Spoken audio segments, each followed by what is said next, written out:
ಹಿಂದಿತ್ತು ಕಾಲ ನೀರ್ ಕೇಳಿದ್ರೆ ಆ ಜಾತಿ ಕೇಳ್ದಾರು, ನಾ ಮೇಲಂದಾರು ನೀ ಕೀಳಂದಾರು, ನೀರ ಕೇಳಿದ್ರೆ ಮೆಟ್ಟ ಕೊಡ್ದಾರು.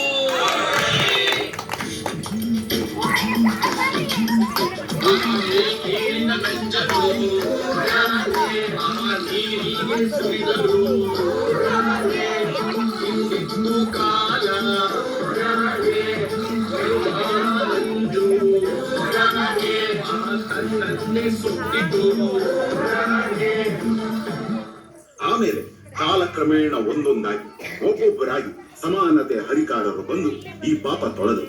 ಆದ್ರೆ ಇದನ್ನ ಸಂಪೂರ್ಣವಾಗಿ ಎದುರು ಹಾಕಿಕೊಂಡು ಹೋರಾಡಿದವರು ನನ್ನ ಒಡೆಯ, ಹಿರಿಯ, ಈ ಭಾರತ ದೇಶದ ಭಾಗ್ಯ ವಿಧಾತ.